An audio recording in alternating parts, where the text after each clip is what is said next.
Hi, this is Kim White with the My Sexy Business team. I am excited about today's final grand finale episode with the famous Dave Albin. He is the owner of Firewalk Adventures. He's done firewalks all over the world for people that you would recognize their names and lots of people you wouldn't. He has changed millions of lives, and he is here this week with us to help change lives in the credit arena because he found himself in a situation that he needed a solution for. He found a book that gave him those answers, and now he's one of the top experts in the United States for credit. So, and that's according to Larry King even. So, welcome, Dave Albin. Good morning, Kim. Nice to be here again. Thank you for spending the whole week with us because, we started out thinking we might do just one thing about it, and then it turned into one more and one more because there's just so much that can be done quickly, actually, to resolve a lot of credit issues and to amp up your credit, numbers. And yesterday was very impactful for me because yesterday we talked about buying $150,000 piece of property, and the interest rate, depending on your credit score, by not very many numbers, that's the thing that was impressive, is even just 30 or 40, higher score can increase your chances of having a very much lower interest rate. And one of them was $180,000 savings if you took the time to get your credit score where it needed to be. So I think that's amazing. We learned on just a little recap. We learned on Monday to go to Credit Karma, not to buy anything, but just to get the credit numbers. That is definitely one exactly. They'll bombard you with stuff to buy and to, request. Don't fall for that, but get your credit and see what your numbers are. Don't stick your head in the sand. That's one of the biggest things. Be financially intelligent. Do not waste your money on interest when you can be pocketing that money. And, clean up stuff. Clean up those mistakes. Never call them to clean up a mistake. Only send them letters, certified mail, return mail receipt. Always follow that process so that you don't give away your power. And then we did, I'm trying to remember, you're going to have to keep me on track here. We did the freeze your account. If you want to make sure nobody can, get a credit card in your name or do damage to your credit report, you can freeze your account. You can call them for that. And then when you freeze it, if you decide you need to go and apply for something, you just call and have them thaw it temporarily so that you can, have someone run your credit. But people can't run your credit if there's a freeze on it. And then we talked about taking advantage of trade lines. We talked about, the cash back things and the credit cards, which I was making a huge mistake on. We pay ours off every month, but I as a matter of fact, already this week, it fell in the right timing for me.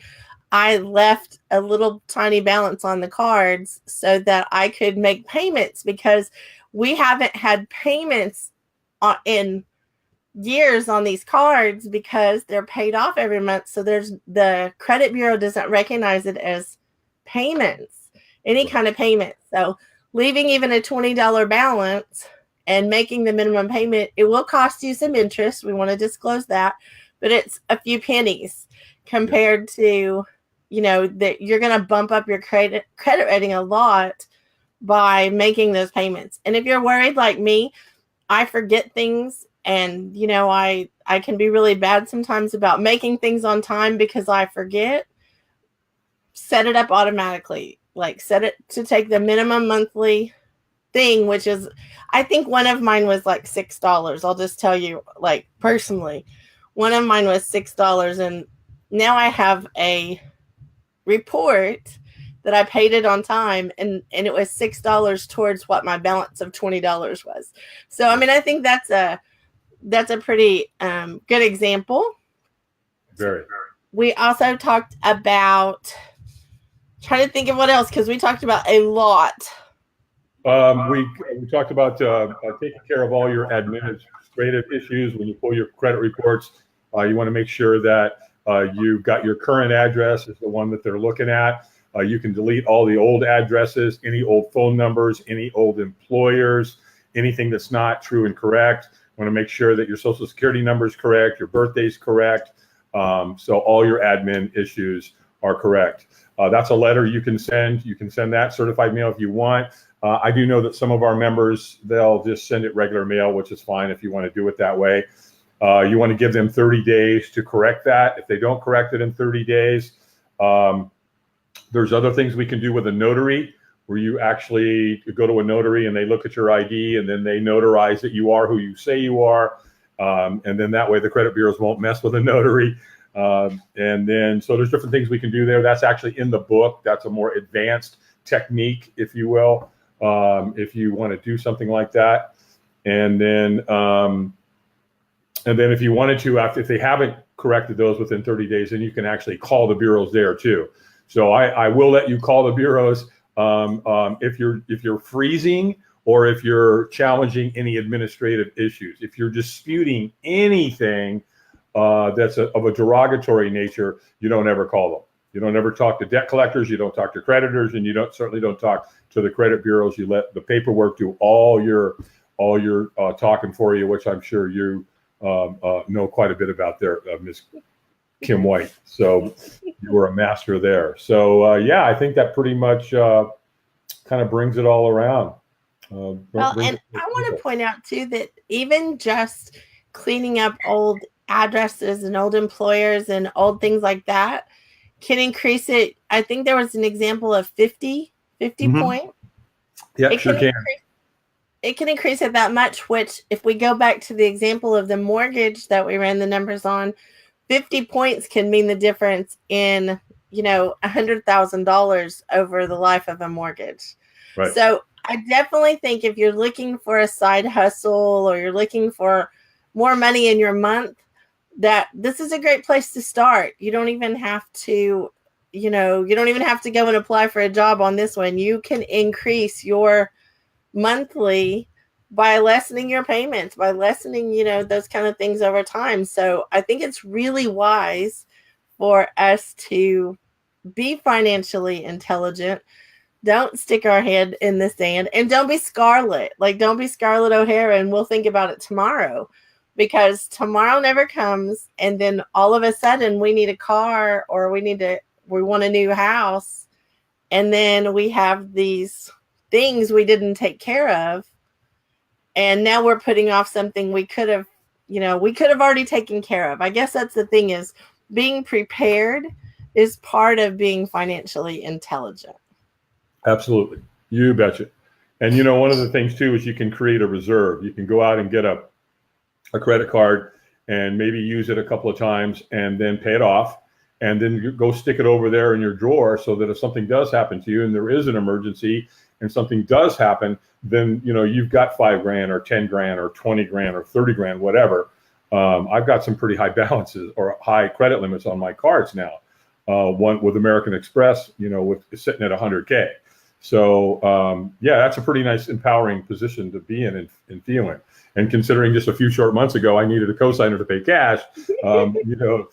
One of the interesting things about all this, Kim, for me, is when I got there and I got the book and I read it and listened to the audio and started taking action, because I had some experience in court and I had some experience with some other things. I was questioning everything. I'm looking for reasons to go into a courtroom and shut them down, if you will. When I was in the middle of my foreclosure, I kept them at bay for years. And one of the things I found out is one of the collectors that was involved with it wasn't registered to do business in the state of Virginia. And so when I went to the State Corporation Commission and put their information in, guess what? It wasn't there. And I remember going, Yahtzee, I'm going to walk into a courtroom and take that document that shows that they're not registered, and I'm going to wait. I'm not going to tell them. I'm going to do it right in the middle of the court and watch the look on their faces. Well, that put them on their heels for months. I walked in and the judge even looked at me like, nice job, kid. Because, the judge has to shut it down right there. If you're not licensed to do business in the state and you move to court, guess what? Judge has got a rule. He's got to go, well, sorry, guys. So he suspended the case until they got their what together. So I did the same thing here is what I'm saying. So check this out. So I want to speak this morning to our viewers that might have some negative information on their credit report. They might have a derogatory account. They might have missed one payment. If you miss a payment, your score can drop 30, 40, 50, 60 points. It's insane. So how the algorithms work, when it notices that negative, it really drops it. Now it'll bring it back up a little bit later. It'll balance out a little bit, but man, that can really, really, set you on your heels. So if you have a debt collector that's purchased a debt too, let's say that you've defaulted on a credit card or you defaulted on something and they've sold it. Okay, so the creditor writes it off. They have to follow GAAP, which is general accounting principles. And so they write it off. They take the IRS break, and they're done with it. And then they sell it to a debt collector. Now, so the debt collector has to come to the table, and they have to use fear. They're really good at using guilt, strife, their trickery. I mean, these guys are just unbelievably slick, if you will, a little on the scummy side as well. And so, but here's the truth. Do you have a contract with that debt collector? The answer is no. Are you under any contractual legal obligation to pay that debt collector? The answer is no. Do they have any firsthand information about the facts about that alleged debt? The answer is no. So it's no, no, no, no, no. But here they are. So now the next thing you know, they send you a debt collection letter. You owe us X amount of dollars. Well, here's what's interesting. If you don't respond to that letter, that means you agree with their claim. So what you have to do is you literally have to respond. Well, I have what's called a debt collector back-off letter. And if our viewers want that, just tell them to get a hold of me, because I created the letter. It has nothing to do with credit secrets and what they do. I created that letter myself. And then I also have a cease and desist letter. So if they're calling you at work and they're, harassing you and doing all the stuff that they do, I've got a letter for that too. Cease and desist, send it certified mail. And then once you do that, then if they call you again, you screenshot it. Now you've got evidence, and you have evidence of the cease and desist letter that because you've got a certified mail receipt. Now you have damages. Okay. Now you can walk into a courtroom and prove that they have violated the Fair Debt Collection Practices Act. And that can get into, $1,000 here and $1,000 there. But again, that's kind of another subject down the road, but more advanced. But so what you want $1,000 that you're paying, $1,000 they're getting in trouble with, not you. Right. Yeah, the violation of the Fair Debt Collection Practices Act is like $1,000. So what I've done is we've learned a little trick, and again, this is something that we figured out. I figured out, and with my partner, I work closely with. I told you I work with a gal named Jen. Jen used to work in a court. She used to work in a municipal court, the lower court. She also worked in a federal bankruptcy court. So she's really a nerd. You guys are like, she's just constantly researching, and, she's like a beaver, right? She's like, I need more information. Give me more information. Make this thing bigger. Make this thing bigger. She's hilarious. I love her to death. But I tease her and call her a geek. And I love her geekness because she was able to help refine what I'm about to tell you. And that is, if you have a debt collector who's coming after you, the first thing I'm going to check, are you licensed to do business in my state? And like you're in the state of Texas, okay? Or like I know you're close to Texas. So Texas, for example, has incredible consumer protection laws. They are really, really good. And so you must be bonded in the state of Texas, and you must be licensed. Now, if either one of those is missing, and you take that debt collector and you take a letter and you send it to the Attorney General in the state of Texas, guess what? That debt collector is going to go, they're going to run like crazy. They are not going to want to deal with that at all, because the attorney general they'll come. Not only will they shut you down, there could be criminal, because you're committing a crime.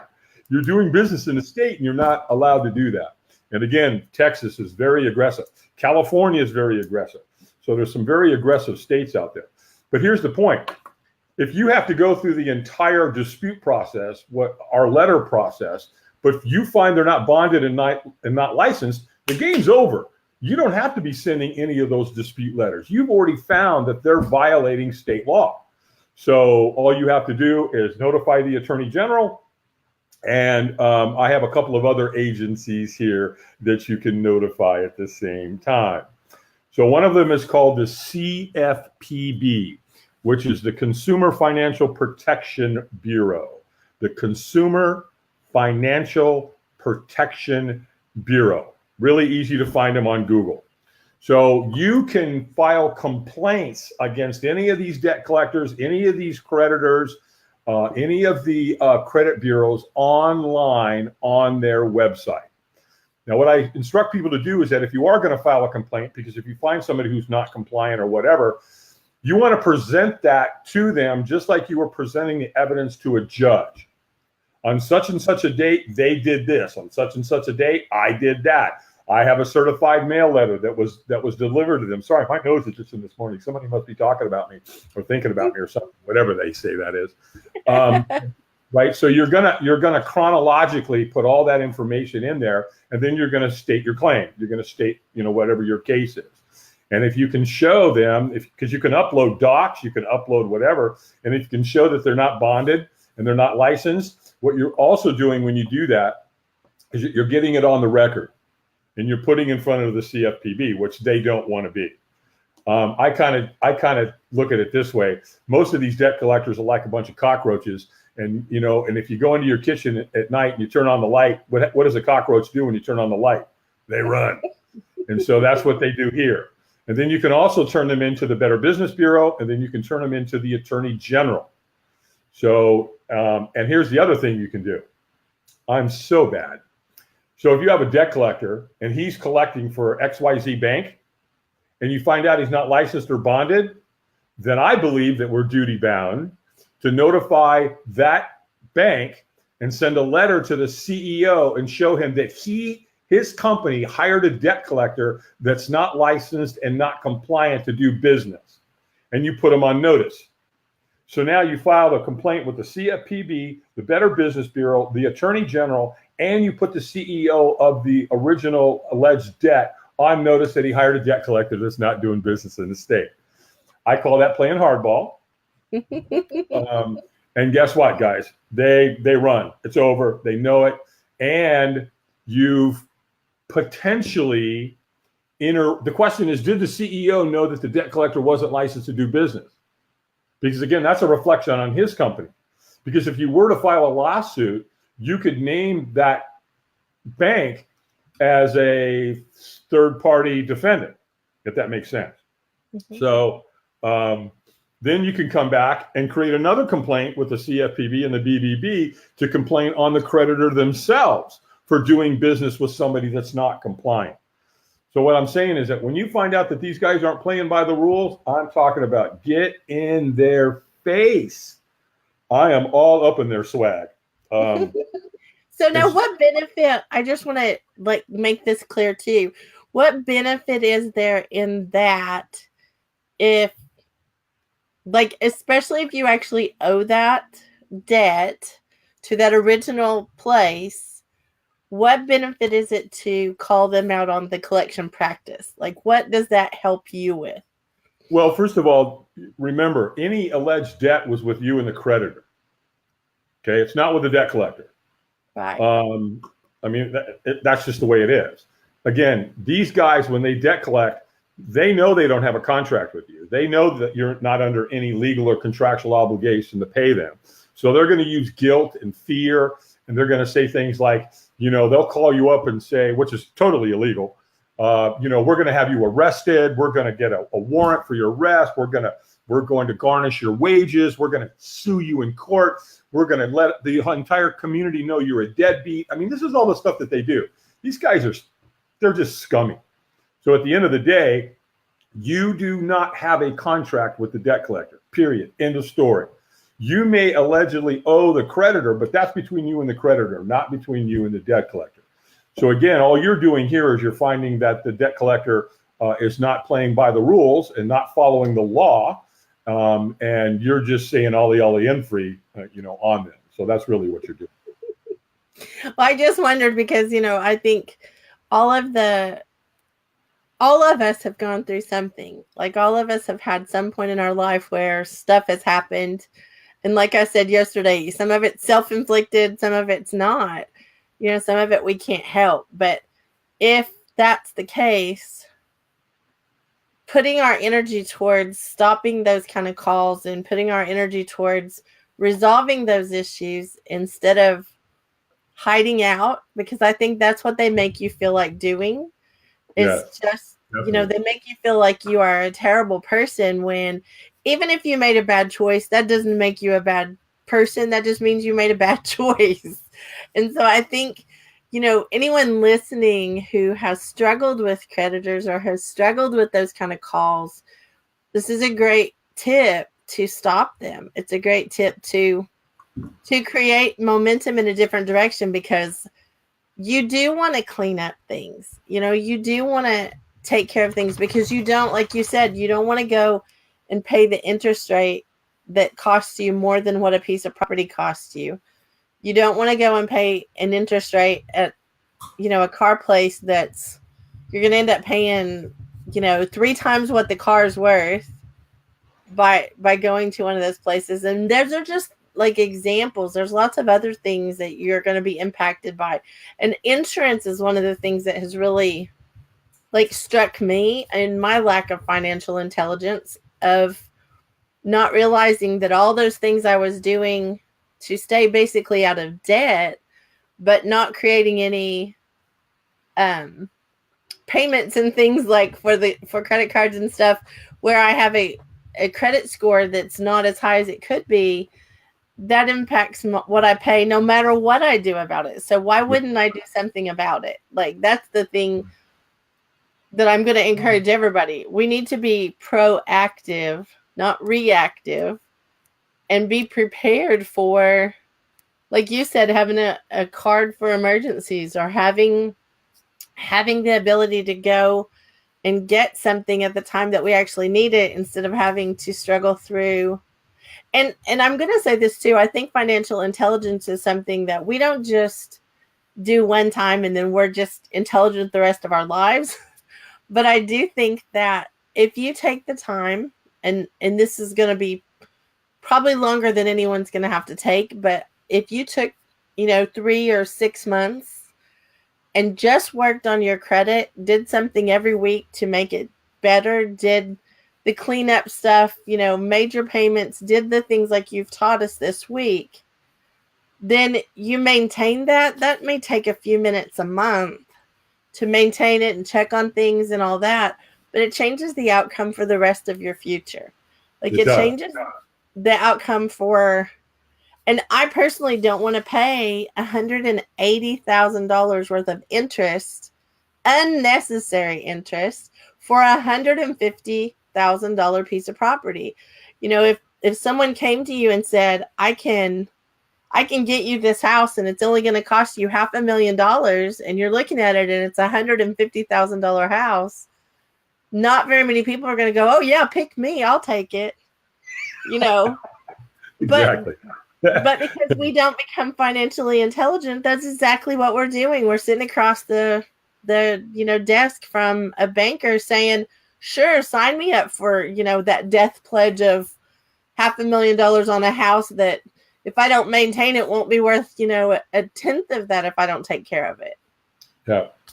So, well, kind of what it is, Kim, is like when you get into this credit thing, it's like, okay, so if I make a little change right here, well, as I get into weeks and months and years and so on, then the next thing I know, I've gone in a completely different direction.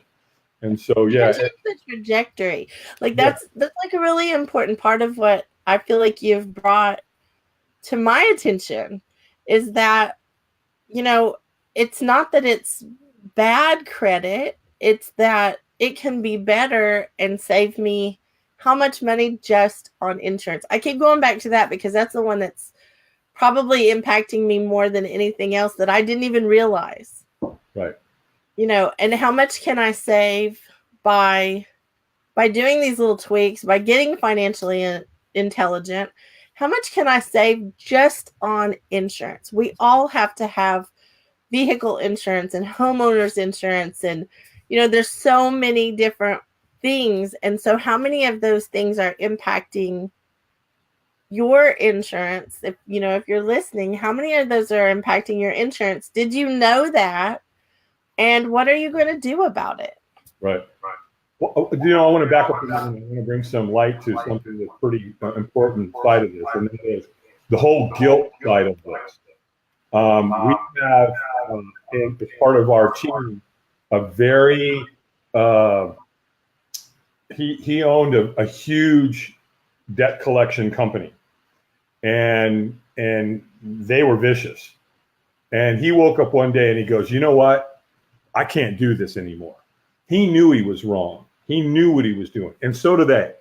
It's not like they can, get out of that. They know the rules, they know the laws, and they know what they have to try to do to get somebody to collect. I got to use fear. I got to use guilt. I've got to use strife. I've got to use confusion. I've got to use all these things. I've got to use trickery to get them to comply. Because at the end of the day, even if they were to take you to court, they need three things to get you to pay. Number one, they need your confession that you owed someone else, and then you can't defend it. They need you to maybe not show up. When a debt collector takes somebody to court, they win 75% of the cases because the people never show up. Or they need you to be ignorant to the administrative side of the court because you don't know to object to the bogus evidence that they bring to the courtroom. Here's an example. I went and saw an event one time, and the guy got up and he was talking about who he was and his home and his family and his wife. And he put up a picture of his wife and he goes, "This is not my wife. It's just a picture of her." And that really and I went, wow, that's really interesting that he said that. Well, same thing here. If I have a statement or if I have something, it's a photocopy, does that prove that I'm under some contractual obligation to pay somebody's name that's not on it? No, I'm not. But you don't know that, right? So it's what you don't know in a courtroom that'll get you slaughtered. So I just want to. And they bank on that. Yeah. That's the thing that I think that the sleazy creditors, or not the creditors, but the collection agencies, the ones that are doing wrong, which I'm sure that there are some that are not. That's the thing. I don't want to just put a blanket statement that every single one of them is wrong. Some of them play by the rules, but the norm is that they don't. Well, they still all know that they don't. There's no contract or legal contractual obligation to pay. That part they know. You can't get out from underneath that part. Are some of them following the rules? Yeah, some of them are. But again, the mindset of any debt collector is not exactly one you want to say, oh, wow, these are, look at all the wonderful things they're doing for the community. I mean, right.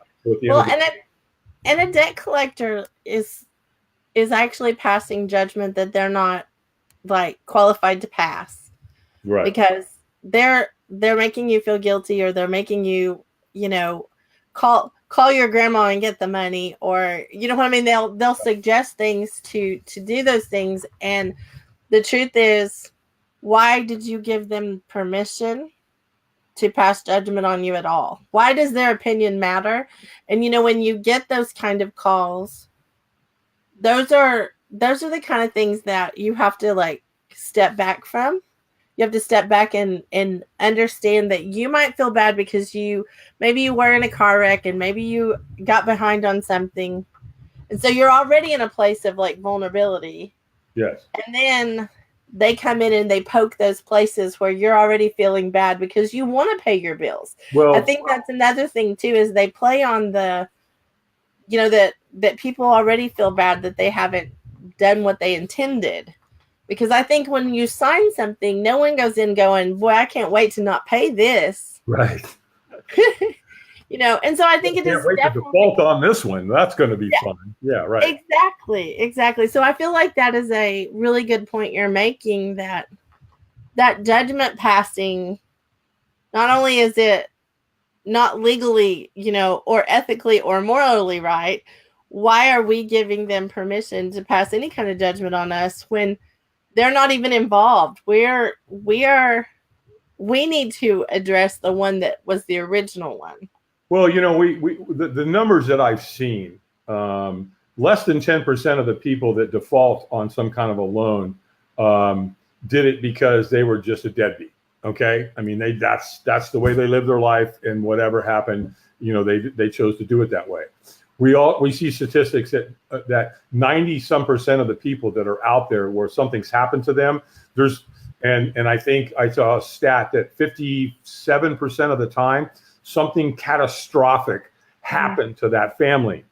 What happens when someone whatever is hurt really bad in a car accident or at the job, or they get some kind of disease or sickness or illness or whatever, and somebody dies or whatever, and the next thing you know, you've gone through this horrible life situation, and now some debt collectors got you in court telling you what a deadbeat you are. Yeah, okay. So that's where I lose it. Me being a sheepdog, that's where I lose it, because I'm going to protect the sheep, because that's just who I am. And that's a wolf, and they're going after him, and I'm like, okay, here I come. I'm going to sink my teeth into your neck. I mean, this is who I am. So that part bothers me. The ethics side, don't come at me like you're some self-righteous person and you're telling me I'm a deadbeat when I'm not under any legal or contractual obligation to pay you. So who's the deadbeat here, right? And I think that you have to take into consideration too, the ones that are calling you, probably that's not their first pick for a job, just being honest. Like, who wakes up in the morning and wants to call people and chase them for money? I mean, that's not something that's not a sexy job. And so really, if you look at it from that standpoint, that may have been the only job they could get at the time. Right. And so you kind of, you know what I mean? You kind of got to look at that and go, okay, you're not in the Ivy League. Like, you're not in the, executive washroom, you're not that stuff. And then you're going to pass judgment on something you don't even know anything that happened. Well, and not only that, there's that part of it. And then there's also the idea that they're actually committing a crime by calling you and threatening you. So they're calling you a deadbeat, and yet they're committing a crime. Yeah. Help me to understand that. And that's another part of it. That's why I tell people, don't talk to them. Yeah. Don't talk to them. Just, they called you, screenshot it. Bye-bye. And then you can block the number. I mean, on your phone. So there's all kinds of things you can do. Send them a cease and desist letter. Send them. I have what's called a debt collector back off letter, and it's right in their face. It's like, hello, do I know you? Do we have a contract? Have we ever done business together? I mean, who are you? I have no clue who you are. So we throw it back on them. You've got 30 days to show me a proof of claim. If you're making false claims over the U.S. mail, that could constitute postal fraud. I mean, so I'm in their face, right? I'm not going to let them just push me around. I mean, that's where it started. It started with me. So again, because of my own challenges back in, during the mortgage bubble, I had to come down that road. So I see what they do to people. I saw how they interacted. I saw all that, and I have firsthand information. So I just got really good. I'm a sheepdog, and I learned how to defend myself, and I got really good at it. So here's the same thing. You know what? Don't be messing with my friends and family or any of our sexy business viewers, man, because I'm here to help show you. Hey, just like I would show you how to protect yourself in the streets if somebody attacked you. I'm not in my when I did all my work with Tony Robbins, and I did my as a bodyguard for some of his celebrities. People out there, they go to martial arts schools, and I'm all about great martial arts schools, but a lot of that in the street isn't applicable because at the end of the day, it's not self-defense. I'm not defending myself. I'm taking action. I'm seeing, hearing, and knowing what's going to happen, and I'm the aggressor. So they better take self-defense. yeah. So you know what I mean? I'm going to stop it because in a street situation, it's life or death. And you have about 5 to 11 seconds to make all the right decisions. And so those decisions have to be made on your instincts and your intuition and knowing exactly what's going on. And again, I heard somebody say the other day, and I got so tickled because, my husband and I are in our 50s, and this guy was saying that, he's too old to fight now, so he'll just shoot him. Like that was his thing of, if somebody's going to be trying to attack you, why would you try to fight them? Like, why would you try to be fair? Because they're not being fair. A buddy I grew up with got really into martial arts, and I messed around with it for a while, and then I decided, you know what, I'm gonna buy a guitar and take guitar lessons and buy a pistol. Right? I mean, it was just a lot easier. You don't have to be when you're doing that. They don't. It's like, oh, okay, wow. I don't care if you're a black belt or not. You can be a purple belt with 8 black belts. It really doesn't make any difference. Yeah. So yeah, so same thing here, kind of, right? It's I've got a black belt in defense here, and I've also got a clear understanding of what the law says, what the Fair Debt Collection Practices Act says, what the Federal Trade Commission says, what the Fair Collection Reporting Act says, and if you boys aren't complying with those laws, I'm going to get you. I mean, and they don't comply. And again, it's fixed on failure. In one of our earlier broadcasts, it's very important to know that when they go to debt collector school, they're taught, look, you're going to make so much money. Don't worry about the laws. Who cares? These people you've already got them on their heels, right? They don't have any money. You know what I mean? They can't defend themselves. So they're just bullies. These guys are modern day financial debt collection bullies, and they push people around. I don't like it. So at the end of the day, they learn to push. And then if they run into Kim White or Dave Albin, they go, oh, okay, we're not going to mess with them. So we'll put a little money over here on the side because we're making so much money anyway, and we'll pay Kim off and let her go away, and she'll shut up and out the door they go. So same thing with me. You run into me, you're going to lose. I mean, period. Whether, in my humble opinion, whether it's in a courtroom, it's with some letters, or it's out in the streets, I'm fighting. You're going to bleed one way or the other. You may kill me, but guess what? I am going to make you bleed at some point. So, that's just the way I am. It's just, it is what it is. I don't like people that take advantage of other people and push them around and do harm to them. There's enough going on in the world already. So can't we just love everybody and everybody loving's on everybody, and we'd all get along really good? So to have a sexy life, to have a sexy business and all that, you're going to have your credit dialed in, just like all the other things that you have to study and learn about. Do I incorporate? Do I get an LLC? All these different things that you have to make decisions on. So, the beauty about this, Kim, is that you can learn little bites at a time. This is, like you said, how do you eat an elephant? One toenail at a time. That's right. Right. So same thing here. Don't let it overwhelm you, because it doesn't have to be. You've got a great book. You've got, you can do, you're cool. Yeah. Amy's over here running the microwave, and she kind of looked at me like, "Hey, can I do that, Dad?" Hi, Amy. She said good morning. Oh, good morning. She said good morning. Katie will be very upset if you can't have We're feeding Cato, the 17-month-old. I don't know. It's weird. He has to eat every day. I don't get it. Isn't that wild? It's wild. Like, really? Didn't you feed him yesterday? What's up? It's a good thing you got good credit, because let me tell you, I fed boys before. Yeah, he packs it in. So yeah, so you don't have to be overwhelmed. It's not one of those things. This is not overwhelming at all. It's just learning a little bit of what you didn't know and having some understanding. And the upside of all this is thousands and thousands and thousands of dollars, hundreds of thousands of dollars. In fact, the one is what, $178,040 savings by having a credit score that's high. And even if you had a pretty good credit score, you can if you have a higher credit score, $65,000, almost $66,000 on a $150,000 loan. What if it's a $300,000 or a $400,000 house? Yeah. So it can get really, really, really crazy, really, really fast. So, and then, all the trade lines and all the things that you can get, and Discover pays you points, and American Express and Citibank. These guys have really good offers out there. And of course, the other thing is back to what we talked about, I think we're in the first or second program, and that was, doing business with credit unions, Navy Federal Credit Union, Pentagon Federal Credit Union, state credit unions. They're nonprofit. So they're not answering the Wall Street and a bunch of banking investors who want that just, well, you know what they do to you. But right? that's a really important one is, the financial intelligence is knowing who to deal with to begin with. Mm-hmm. If you've already dealt with someone who is not the best, you can get refinanced somewhere, make sure your credit's up. I mean, there's a lot of things you can do.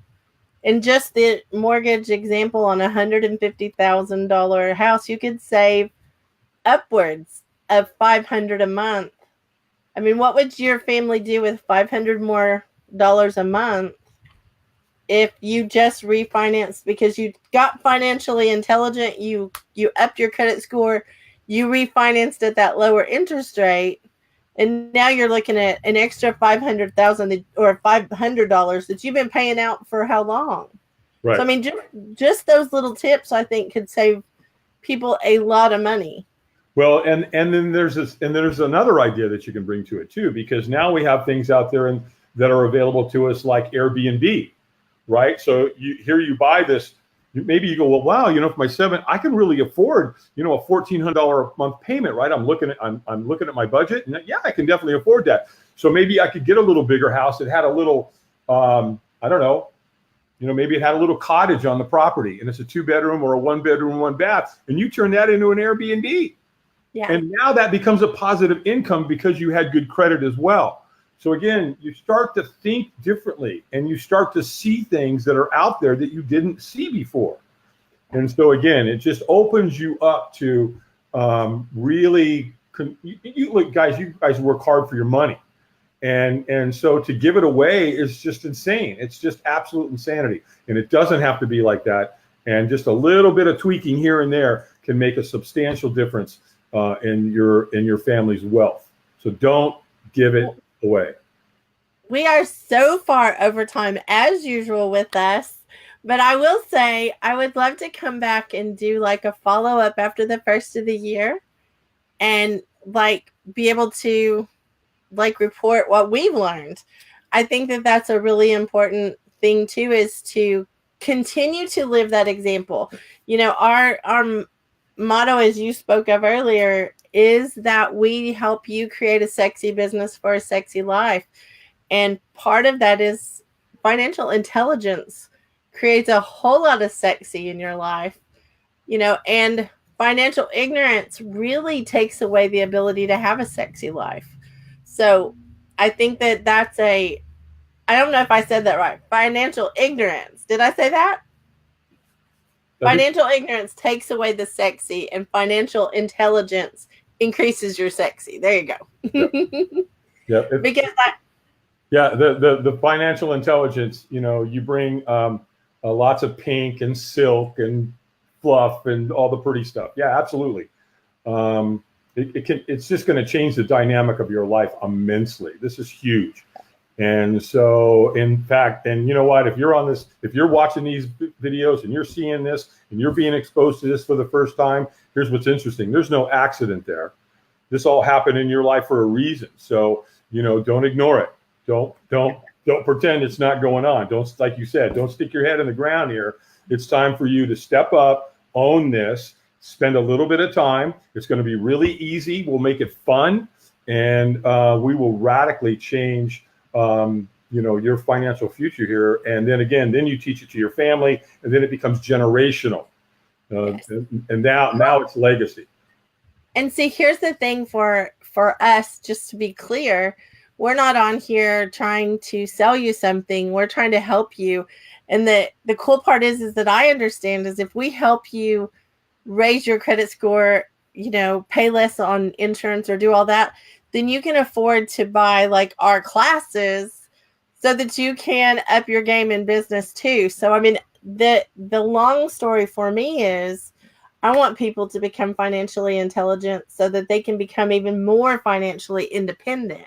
So don't look at this and go, oh, it's just another thing, someone's selling. That's not the case at all. Dave has given all kinds of tips and offered all kinds of things that cost you zero. And I want to honor you, Dave, by making sure that they understand that you did this because I asked you. I mean, it wasn't something that you sought me out to say, hey, let's try to sell some stuff. It's that I asked you, because I understand if you are, if you are being chased by creditors or you are having issues in that way, it's a very hard, even just emotionally, to do the things that it takes to have a sexy life. So I want that for everyone who's listening. I want them to have that. And so I appreciate you doing this. It's been absolutely my pleasure. I've on the other side of this, for me, what happens is, on my group page where I'm managing 34,000 people, every single day I see them. They got a credit card with Navy Federal Credit Union with a $20,000 limit. They just bought a new car. And the one that I love the most, and I go crazy, and I respond to them when they do this, and that's the day they moved in their new house. And to go from lousy, crappy credit to buying the family's dream home, to me is just, I am through the moon and back, over the top, crazy. That's what drives me. So I want to add too that there can become an advanced part of this within your group, Kim, so we can start to talk about business credit, because that's a whole nother side. And so there's that part of it as well.